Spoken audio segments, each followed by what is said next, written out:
Vande Guru Padadrondam Bhaktivinoda Samanditam Shri Chaitanya Prabhu Vande Nityananda Sahoditam Shri Nandanandam Vande Shri Radhikachanatra Gopijana Smarita Vrindavanam Manoharam Shri Gauranga Nityananda Shri Radha Chandra Gadadhar Sivasti Gaur Bhaktivinoda Hare Krishna Krishna Krishna Hare Hare Hare Ram Hare Ram Ram Hare.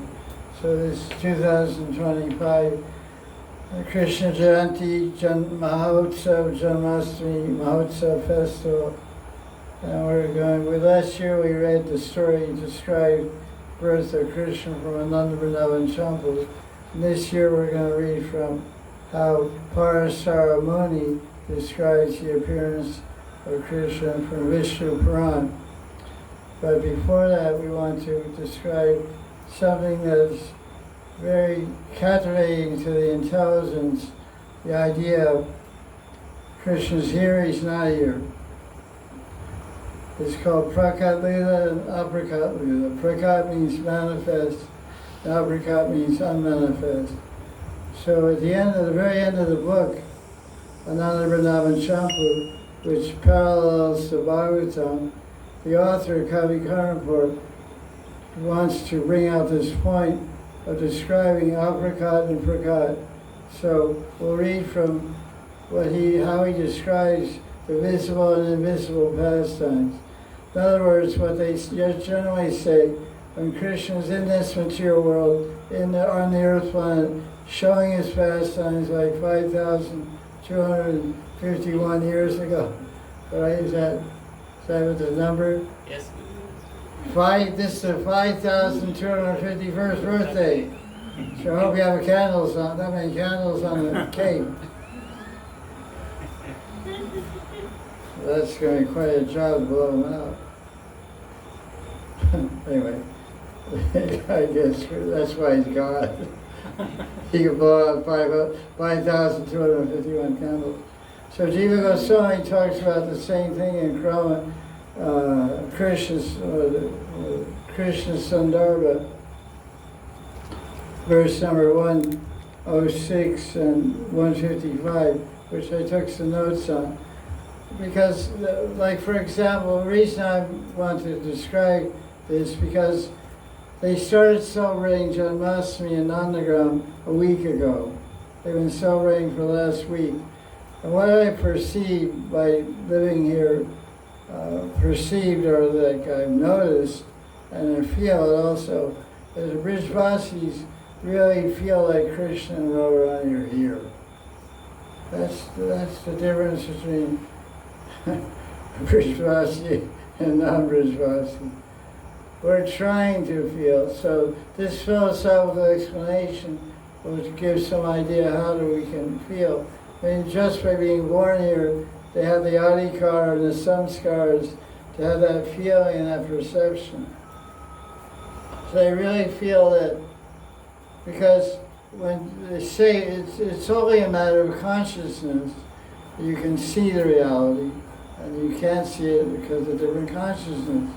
So when someone becomes a praying bhakta, a man or woman who's a praying bhakta living here in Vrindavan, they will be really excited because Krishna is going to appear in Gokul as the son of Yashoda and Nanda Maharaj. He's also going to appear in Mathura as the son of Devaki and Vasudeva. And that whole story, Vasudeva brings who he thinks is Krishna. And he comes over to Gokul and trades him for the kid that was born on Nomi, shortly after the Ashtami Tithi ended. Some girl was born in Yashoda named Yogamaya. Also, by Vishnu Puran they call her Yoga Nidra. We call her Yogamaya in Gaudiya Sampradaya. But it's the same personality. It's Krishna's through Shakti. It's, Yogamaya Purnamasi takes her form Purnamasi. She's also called Leela Shakti. Although Vishwanath Chakravarti has an astakam to Vrindadevi, calls her Leela Shakti. So some people get confused. Sometimes they say Vrindadevi is Leela Shakti, but she's not Leela Shakti in terms of Shakti. Yogamaya, who is Sita Devi, the wife of Advaitacharya, is Yogamaya, and Gaura, and Sita Devi and Gaura becomes Yogamaya and Krishna Lila. So Yogamaya was born. So when Vasudeva Krishna, born in Mathura, but when he went to put his kid on the bed to protect him and take the daughter, he saw a girl. He took the girl. That was Yogamaya. But what happened when he put Vasudeva Krishna on the bed, but he merged with the Krishna was already there. Because Krishna saw avatari. All avatars are there. So he appeared as Vasudeva Krishna, who showed 4 arms when he was born. When Krishna was born in Mathura, he showed 4 arms. But when Krishna was born in Vrindavan, no 4 arms because no Aishwarya over here.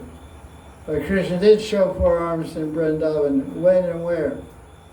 Near Govardhan, Petragram. Yeah. Where else? Petragram.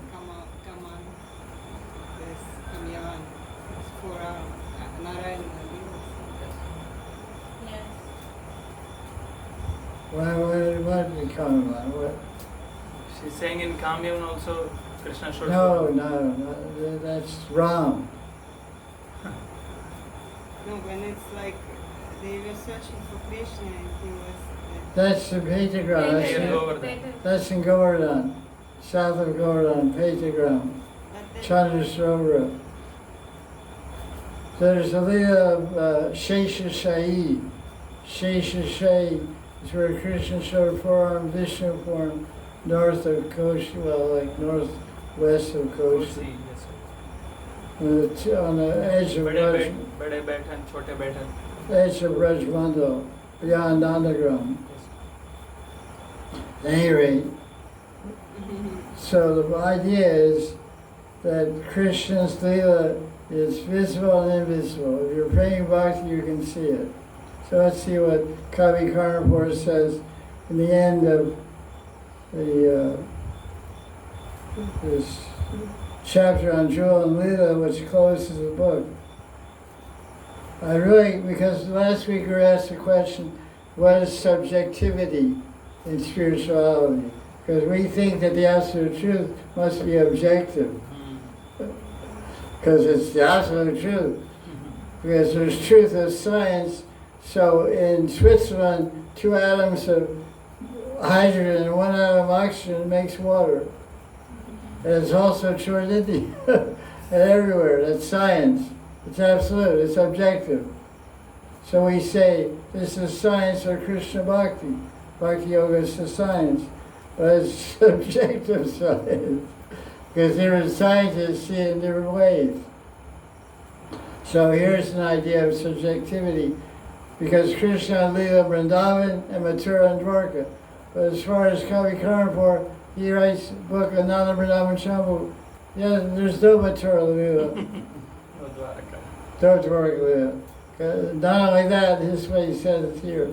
It's very interesting. He says, I Kavi Karnapur, have written this book, Ananda Vrindavan Shambhu, which parallels the Vrindavan Leela of Krishna described in Bhagavatam. However, I have not described the Bhagavatam chapters that talk about the Gopi songs and separation. That's 10th canto, chapter 30. Not 31, Gopi song and separation. And killing of Ristasura and Keshi, and the coming of Akrura to take Krishna Balaram out of Vrindavan, because he doesn't take him out. Oh, and Krishna entering the arena of Kamsa, because I consider them unsuitable to the sweet mood of Madhurya Vrindavan. He just chopped it out.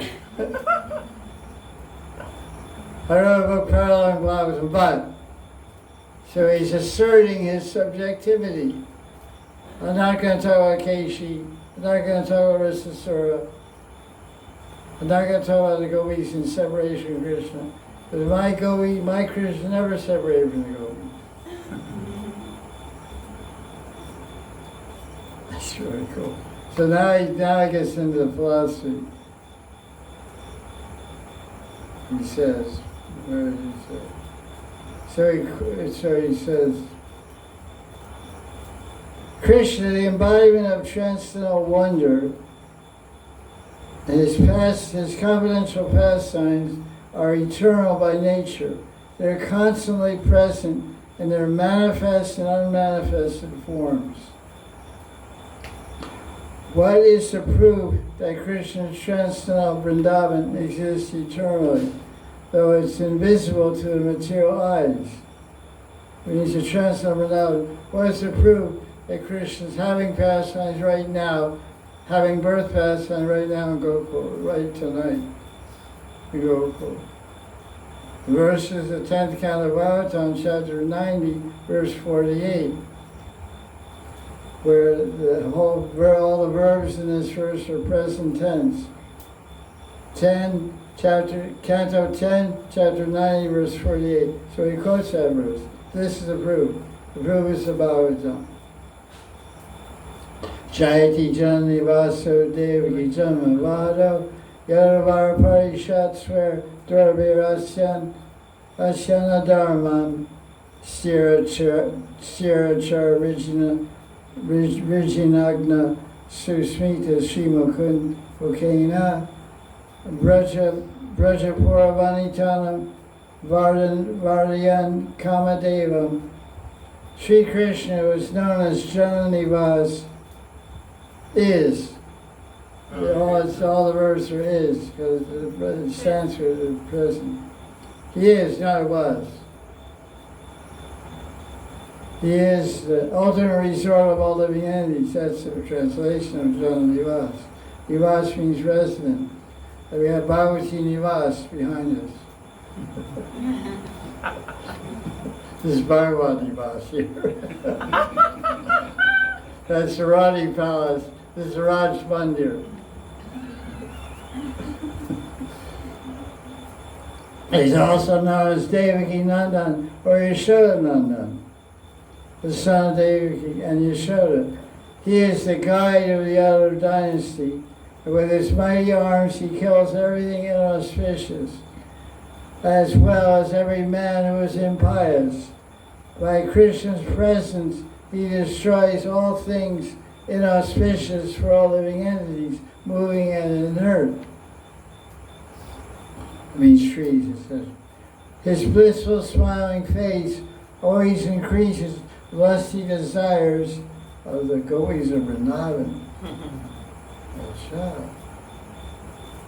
Kamadevam.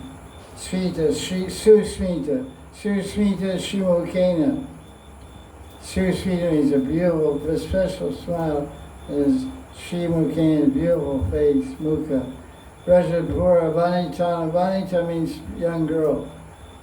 Brajapura Vanita. Vardyan, Govardhan, what does that mean? Increasing and expanding, nourishing. So he increases Kamadev. That's a dangerous smile. The eternal nature of Krishna's Leela is established by using the present tense in the Bhagavatam, verse quoted above. It should be understood that the eternality of Krishna's pastimes is preserved by his inconceivable energy, Achintya Shakti. This spiritual energy produces manifest and unmanifest abodes. One cannot say that Krishna, who possesses inconceivable energy, does not have the power to maintain eternal places of manifest and unmanifested pastimes. Nor can it be said that as young lovers, the lotus-like gopis of Vrindavan cannot be divided into different groups, such as Nitya Siddha gopis and Sadhana Siddha gopis, like the Shruti-charis and Muni-charis. Nor can Vrindavan, the place of Krishna's transcendental pastimes, exist in an unmanifest state. Why can't the pastimes of Hari and Vrindavan be both manifest and unmanifest eternally? O person fond of arguing. That's you. You got it. Give an answer to this one question.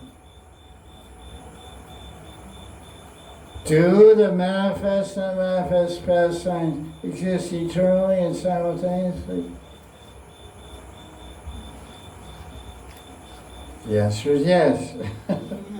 There are millions of universes, and as a particular pastime ends in one universe, it is simultaneously manifest in another.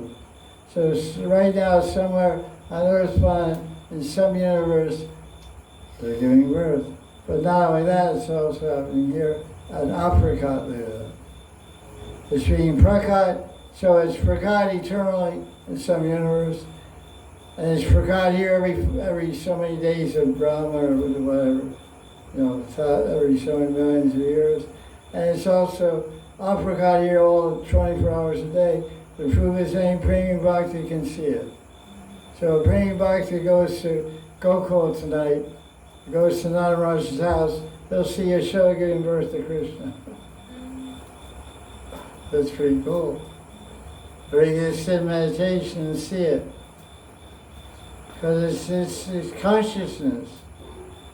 Anyway, that's what Krishna Sandarbha.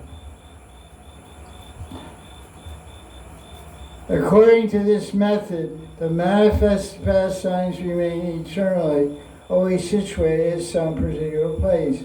It's just like the sun, seemingly moving through days and nights and appearing sequentially in all 7 continents. Although a pastime seems to disappear in one universe, it actually continues to exist there in unlimited, unmanifest forms. It reveals itself through different characteristics as described in Snan Goswami's Brihad Bhagavatamrita.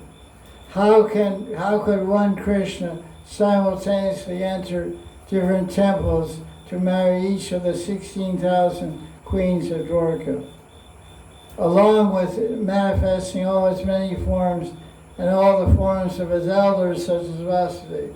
So when Krishna married Rukmini, in her palace there was a Vasudeva and a Devaki and a Balaram and a Daruka and a Uddhava, and everybody was there. And in Satyabhama, in Rukmini and Satyabhama, and every palace, every queen, the whole entourage there. There were 16,000 Balaram, 16,000 Vasudevas, Devakis, Drukas, everybody. Chokidars, gardeners, everybody. That's the Chinja Shakti. He can see Bhavanti. So just as Krishna, without any assistance from his expansions, manifested many forms of himself and his associates in Dwarka, could he not also manifest such things in Vrindavan? Yes, he can. Srimad Bhagavatam conclusively proves that Krishna is full of limited powers. Though he stays eternally in Vrindavan, unmanifest, he goes out to Mathura and in his unmanifest form stays in Vrindavan and eternally performs pastimes with the gopis. Krishna also burned in separation from the gopis in his manifest form. So separation and unity are going on simultaneously. And we'll read about Jiva Goswami explains how that works also. It is said, therefore, that nothing is impossible or astonishing for Yashodanandan, who is full of limited powers beyond all conceptions. If Krishna's Devaki Nandan showed such greatness in marrying all the princesses, could he not do much more as Yashodanandan, which is his most perfect and complete manifestation? Purnatam Bhagavan Sri Krishna Ki. And Dwarka is called Purna Bhagavan. And Mathura is called Purnatara Bhagavan. And here he's called Swayam Bhagavan, Purnatam Bhagavan. So he can do all that stuff. So now I'll read a summary of Krishna Sandarbha. Jiva Goswami explains the same thing in a very interesting way. It sounds like some modern quantum mechanics. It's really interesting. Prakat in Vrindavan, Krishna's Prakat Lila and Aprakat Lila were going on in parallel universes. There's separate universes here in Vrindavan. One is manifest there, one is unmanifest. Where Krishna and the Braja Gopis are existing simultaneously. Krishna manifests unlimited forms of himself, which are called Prakash Rup. Prakash Rup is described in Adi Lila Chaitanya Charitamrita, also Lagu Bhagavatamrita, Rupa Goswami, all these different kinds of expansions. And there's unlimited expansion of the Braja Gopis in one place. So Krishna's parishads are all one. I can't see too in the light. But his own place in devotees, and Krishna's parishads are all one with Krishna. But different expansions, they have different experiences, different thoughts, and different activities at any moment. Braja Gopis also have prakashas of each of them.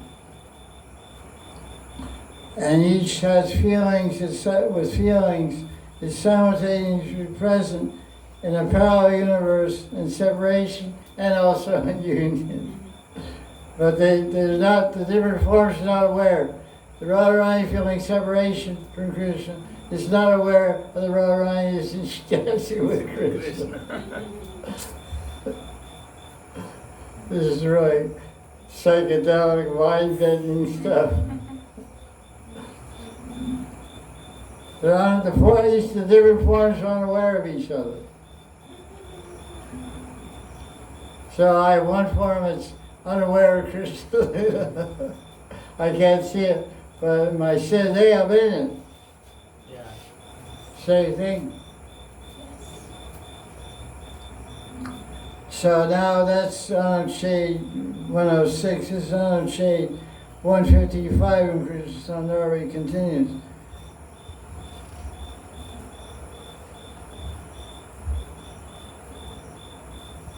The Braja Gopis in Vrindavan Prakad Leela don't know their existence in the Aprakad Leela and vice versa. I said that. Like you're in the spiritual world. You don't know there's some guy in Maya down here. They secretary. She's in Leela out there, sorry about Krishna. But here she's trying to get there. The apricot. This is really cool stuff. So, the Braja Gopis in their form, an apricot Prakash, experience union with Krishna, with the apricot form of Krishna, simultaneously in a personal manifestation of Vrindavan.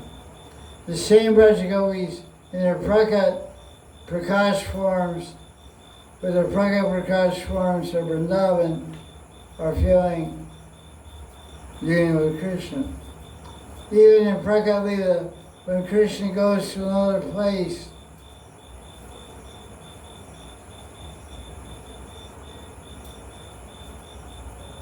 with his associates, Krishna remains in his original location in separation and in a separate Prakash form.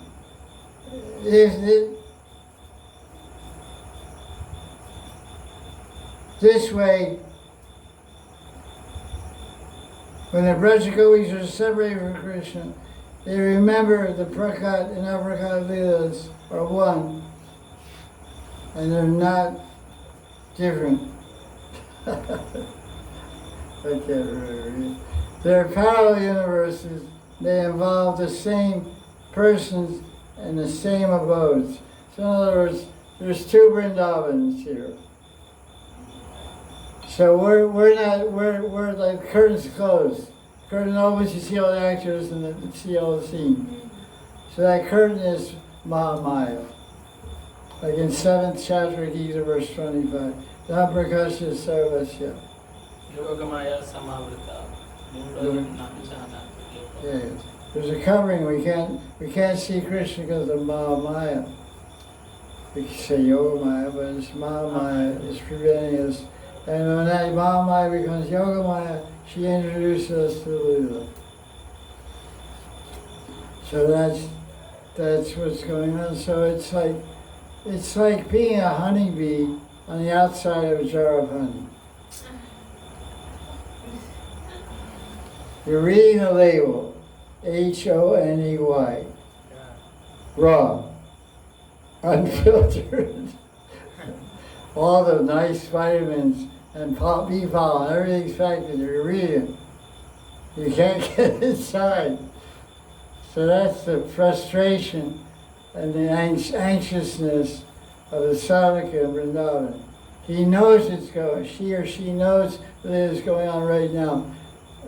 Like some sadhus that live in Radhakund, they never bathe in Radhakund between 10:48 and 3:36 in the afternoon. Why? Because Radha Krishna are playing there. Because Radha Krishna can be bathing there, so they won't bathe there at that time.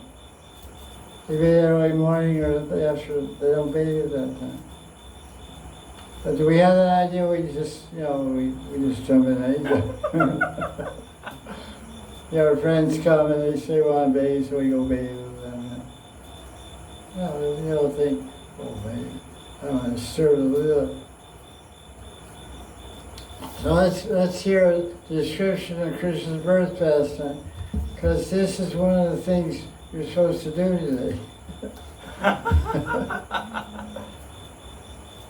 On the appearance of the avatar, you're supposed to hear about it. That Krishna wants us to sit down. I mean, it's so amazing when you read Gopal Chamu by Jiva Goswami. Radharani and Krishna are kind of like married in the way Jiva Goswami sees it. And Every day they hear pastimes. so Radharani, they come to the Royal Theatre on Janmashtami, and Madhukanta and Snigdhakanta are two Brahmins. They're good reciters. They have great memories. It's just talent to be reciters. They're called, what do they call his name for that? That type of Brahmin recites the Puranas and stuff. It's just my mind right now. Begins with a P, I think. I forget.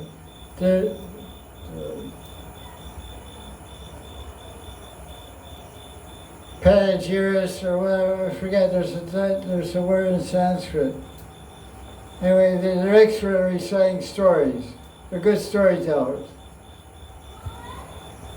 So they can just talk like all kinds of names and everything go on. It's in their genes, that ability. So Radha and Krishna sit there. So they say, today we're going to talk about the birth of Krishna. Krishna, oh cool.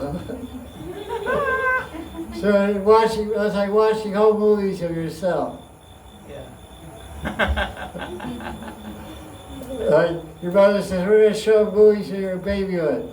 You'll really be excited, though. That's me. Oh, I had this little hair like that. Oh, it's so stupid. Whenever you see a picture of yourself when you're little, you feel real shy and embarrassed and stuff. That's not me.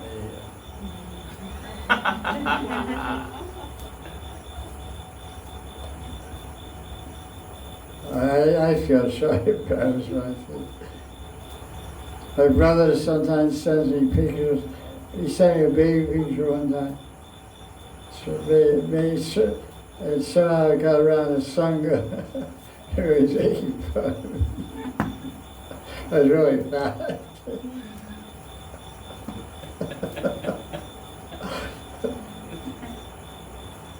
Anyway, let's hear. So part of the ceremony he said, Vasudeva married the illustrious Devata like Devaki, the daughter of Devaka, King Devaka. They were kings and queens, etc. After the marriage, Kamsa, who is he? Brother, I'm cousin brother of Devaki. Yeah, he's cousin brother of Devaki.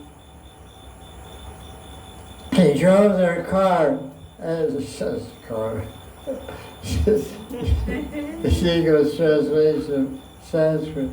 drove their chariot or car as their charioteer. Akashvani spoke from the sky loud and deep as thunder, which spoke to Kamsa. Said, "You fool! The eighth child of Devaki, who were driving in the car along with her husband, she will kill you. That boy will kill you." Parasara said, hearing this, Akashvani, the powerful Kamsa, lifted up his sword to kill Devaki. Interesting cousin.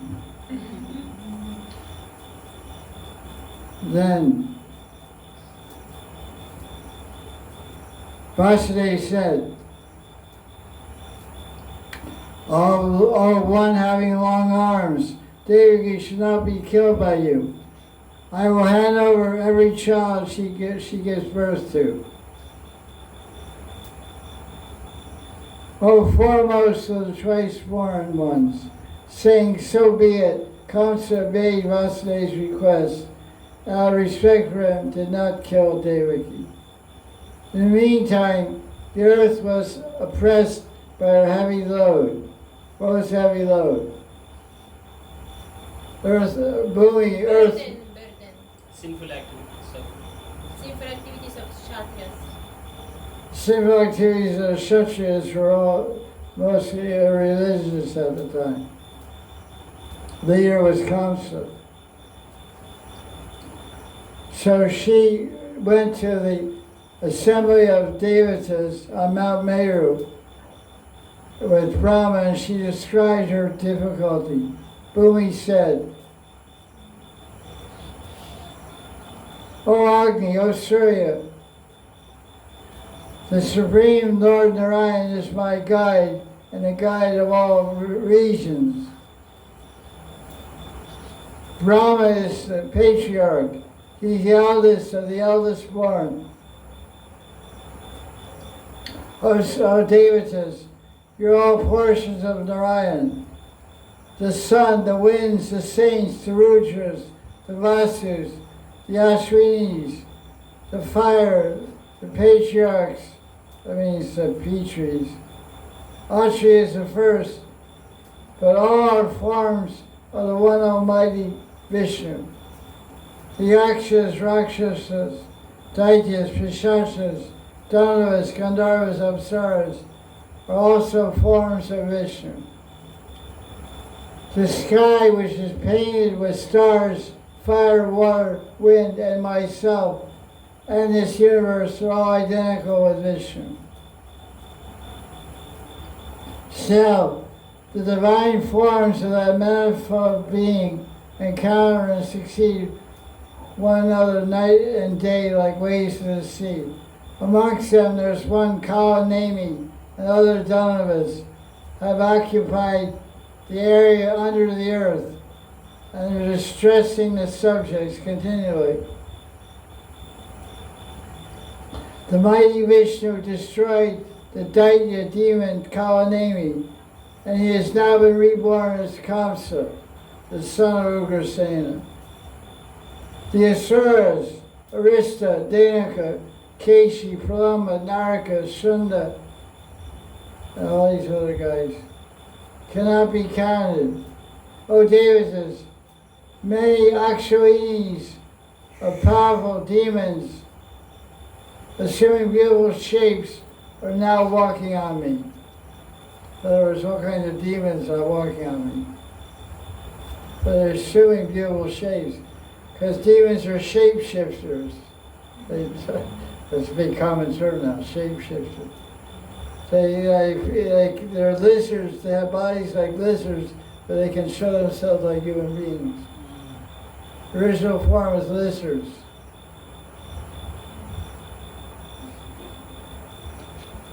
You see all these people, rock stars and stuff, they always have lizards on their record albums and stuff like that. Most of these guys are from lower planets. Heavy metal and all these guys They're looking like this is 5,000 years ago. These lizards appear as devatas, they appear as daityas, as asuras, a very beautiful form. Movie stars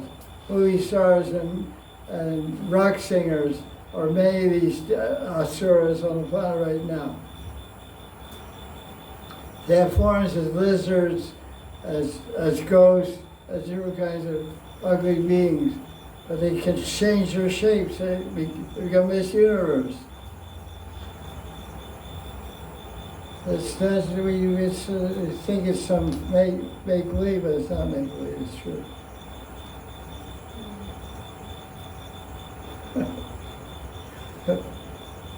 Are you guys lizards? I don't think so. You look pretty good. But I'm unable to bear these guys. So, O chief of the Devatas, O celestial Devatas, you have to relieve me of this burden, lest I will sink into the Patal region. They're just going to sink down and go to hell, where they all came from. Hearing these words of the earth, Brahma explained to them how her burden might be lightened.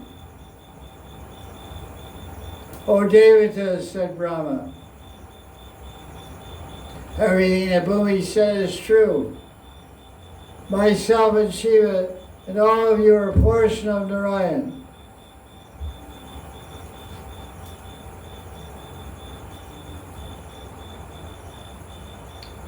Come, therefore, let us go to the Milk Ocean and talk to her and pray to her, what we heard, tell them what we heard from Bhumi. He, Vishnu, is the soul of everyone, Saradevatama. The woman of the universe, he descends to protect the earth and establish religion. Accordingly, Brahma and all the Devatas went to the ocean of milk. With their minds devoted to Vishnu, they offered praises to him. Brahma said, O Bhagavan, and all kinds of glorification. Thou art the Vedas and all this stuff.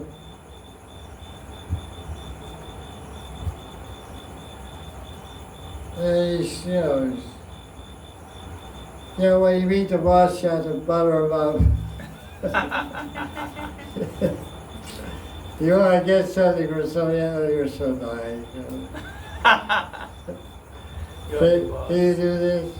Oh, okay. You have to create the mood, you know. So this is called diplomacy, psychology. You have to touch the heart before you can touch the mind. So David is very expert at touching hearts.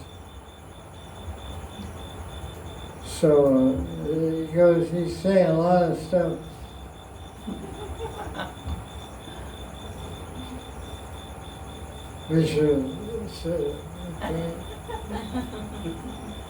What's on this guy's mind? I'm the same way, because many Brishvasis, they come to me, he says, and they tell me, first for 15 minutes they glorify me. You're a great this and that. And they really, what are you talking about? It's like, I say, where is this going to end up? Then finally it goes like this. It starts here and it goes back. And because you're so great, my daughter's getting married next week. And I have 5 daughters, and it's very costly. I'm not going to ask you for any money. I just want you to buy me 2 tins of ghee.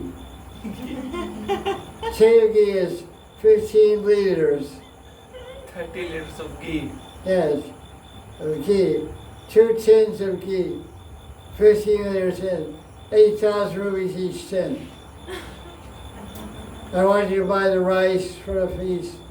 So he's asking for 15,000 rupees. I don't want money. No. So I said, here's money, get lost. I had one guy comes to the gate from the underground. He tells me, yes, I'm Mahanidhi Swami's friend. So I said, your friend from the underground's here.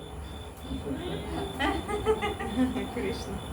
I said, okay, he goes, hi, but how are you, Swamiji? I never met this guy in my life. He talked to me, the whole big thing. So, Vishnu's having the same experience as Brahma. Brahma's really praising him and saying, listen, you have to go down to earth and rescue the place.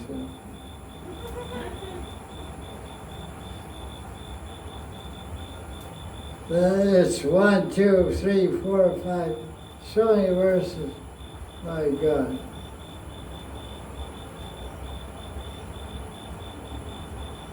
I praise you, you're everything, you know.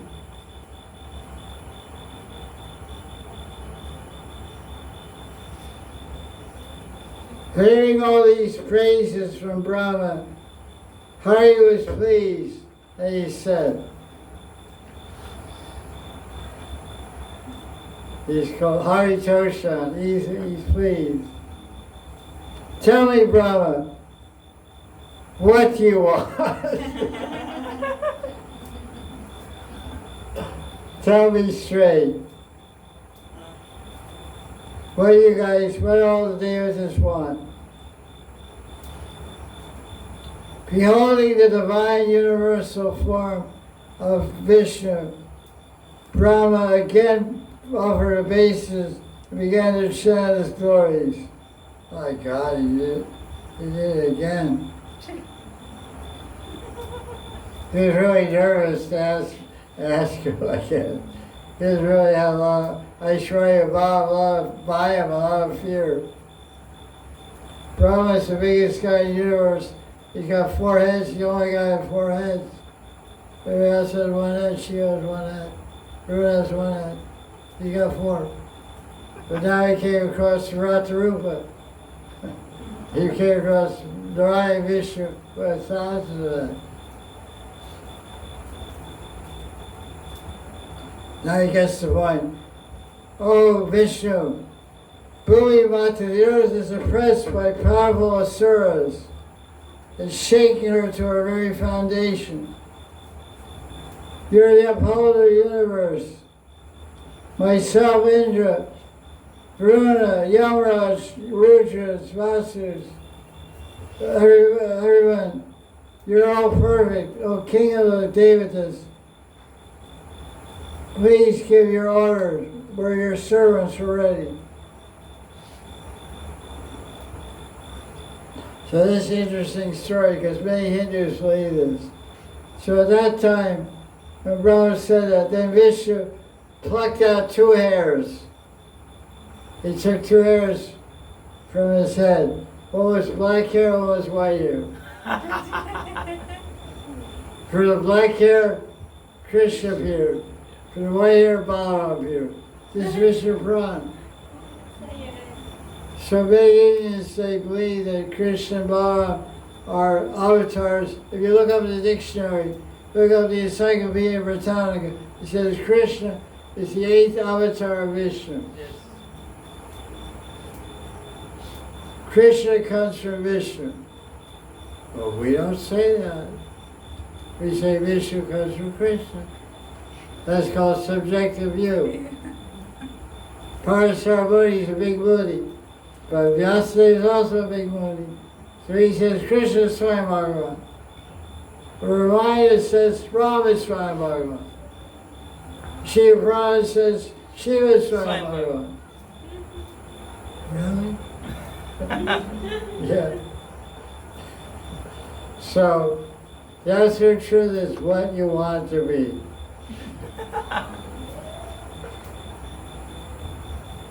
That's really cool. These, my hairs, shall go down to earth.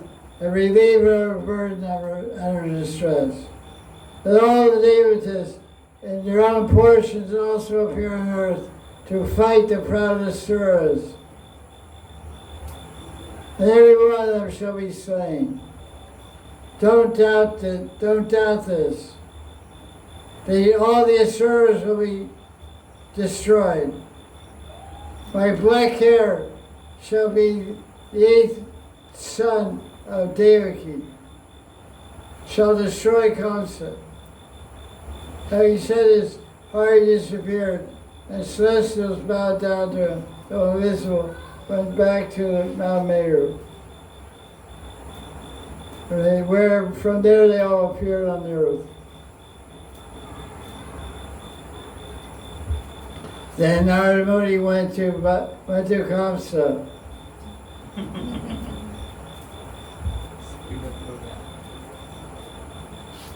He told him that, the 8th child of Devi is going to be Vishnu, is going to kill you.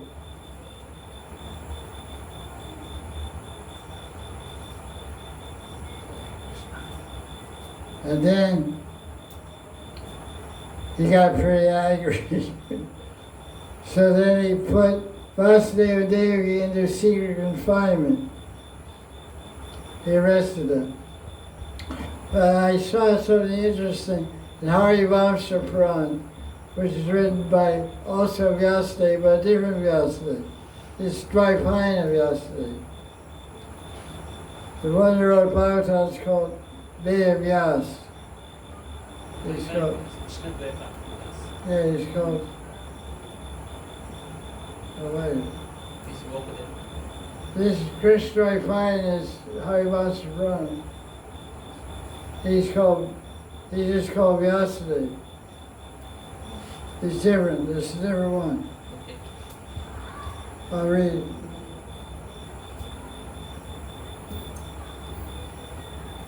Because here it's interesting, just to give some different viewpoint. So Harivamsa Purana explains in chapter 2 that Devaki was that Kamsa told his ministers. He said, let Devaki move within her own palace, but well guarded by her men. However, once she becomes pregnant, she should be placed under full control. So the general idea is that Devaki and Vasudeva were in prison. They spent their whole life in prison for 8 births. But Harivamsa Purana says they didn't do it. They were under house arrest in their own palace. Because Vasudeva was a king. He was a small king, but the emperor was Kamsa. So they has to respect, because this is Kshatriya etiquette. He's the emperor, so he knows Vasudeva was subservient to Kamsa. He wasn't going against him. So there's no reason to arrest Vasudeva. He didn't do anything wrong. He was paying taxes and everything to Kamsa. So he said, you stay there, but I sent my people, so ladies were there, some ladies and some eunuchs. Some eunuchs were there, servants of Kamsa, keeping a guard, house arrest. They couldn't go out of the country, couldn't leave. But she became pregnant. Then they took Devaki and put him in the house and put him in a room, like they call it, prison room, but it wasn't really a prison room, it was a room in Kamsa's palace. I thought that was interesting. We get the idea they're all locked up in chains for 10 years or something. Because every year a kid was born, so 10 years. But they were in their palace, so he showed respect to the king and queen, Vasudeva and his queen, Devaki, who was also his cousin sister.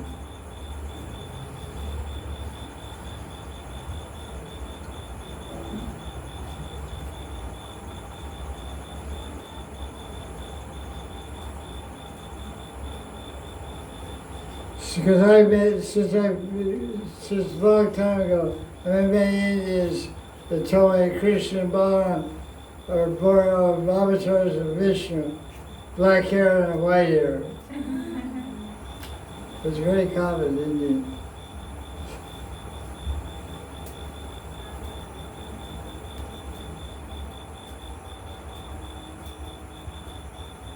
Let's see what else we have.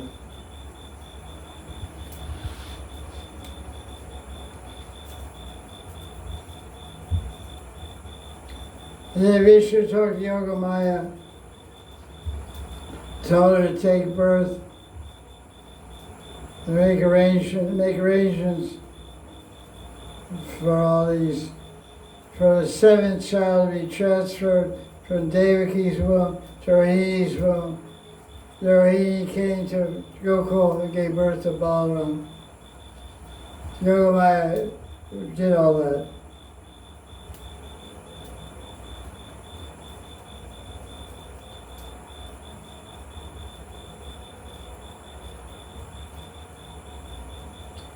So,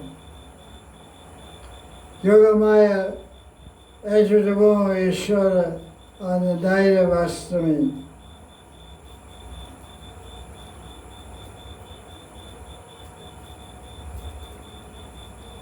The devatas, invisible to human beings, entered the maternity room in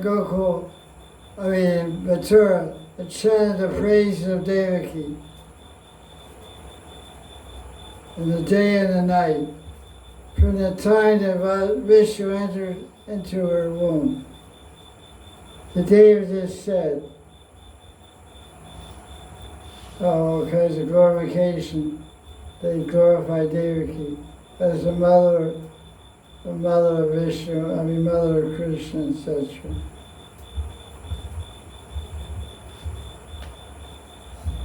A whole bunch of prayers they offered to Devaki.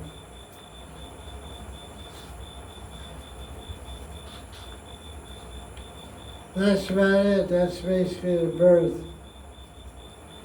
Krishna was, I already told you some of the idea that the Gaudiya idea is that the Gaudiyas are very clever.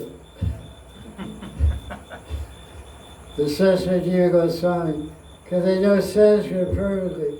So there's many verses in the Srimad Bhagavatam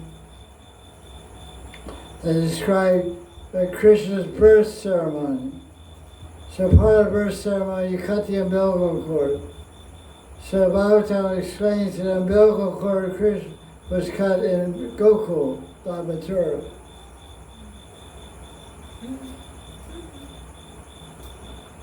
So it'd be a little hard to carry a kid from Mathura to Gokul across the river with the same umbilical cord. It's not like a boogie rope or something, you know, jumping off a cliff, you know. It's 500-meter umbilical cord. So that's one thing. And then there's verses that say, to describe Yoga Maya's birth, they say, Anuja. In Sanskrit, Anuja means jump and birth, Anu means following. So your birth was following Krishna. Yoga Anuja, you followed Krishna. So that means Krishna came first before Yoga Maya.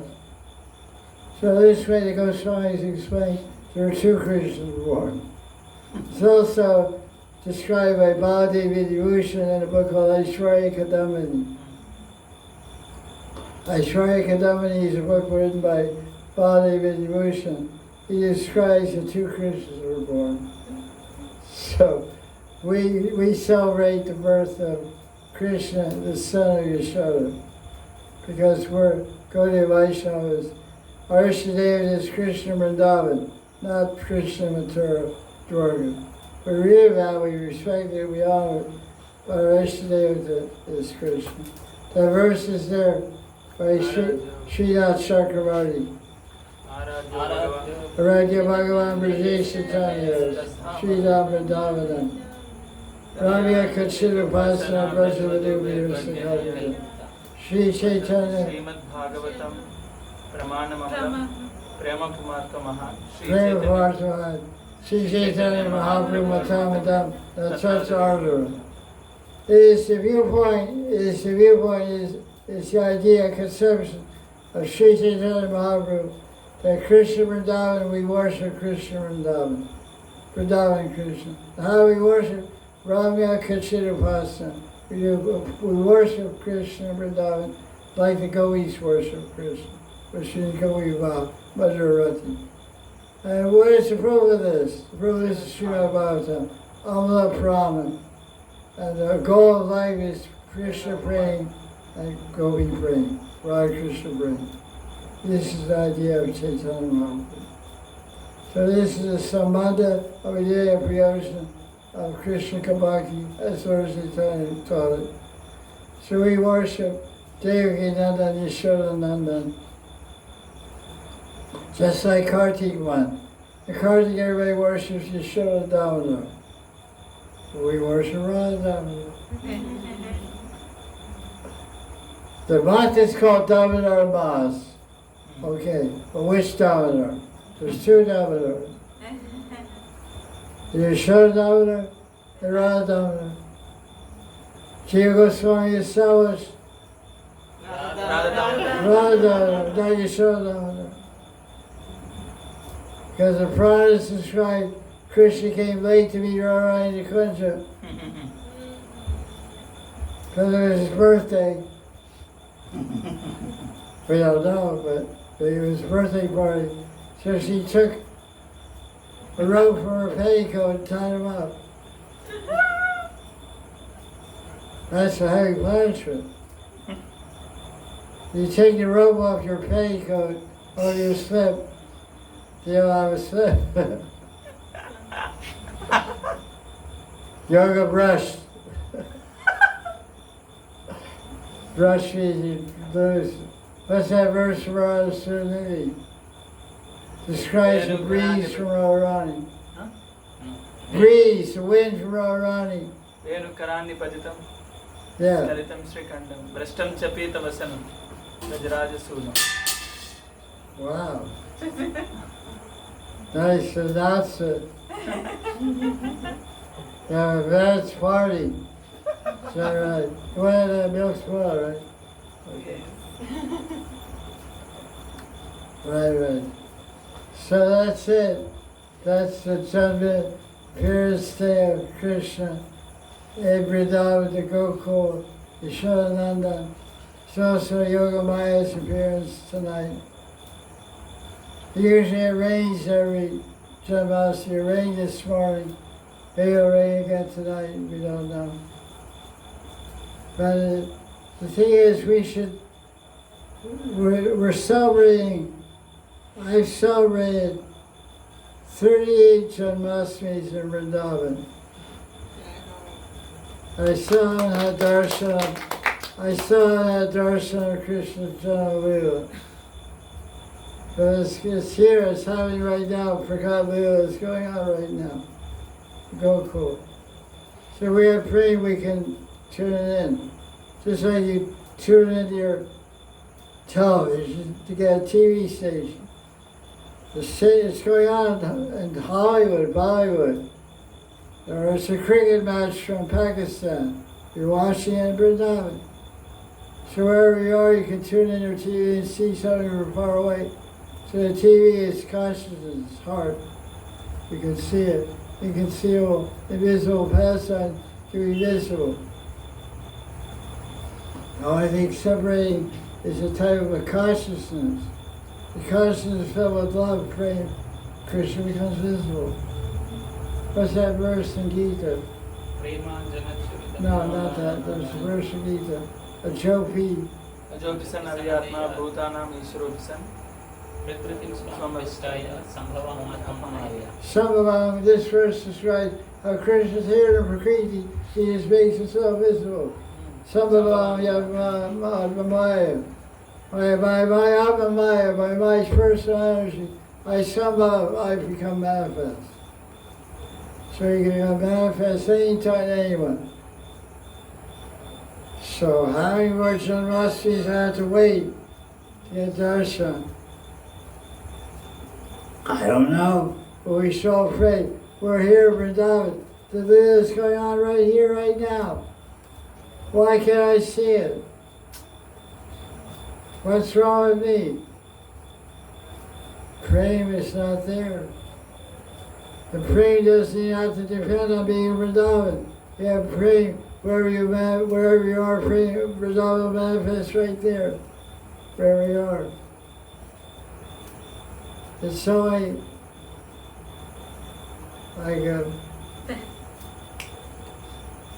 Snap. a snap away. Okay, that's it. Jai Jai Shri Radhe. What time is it? 20 minutes.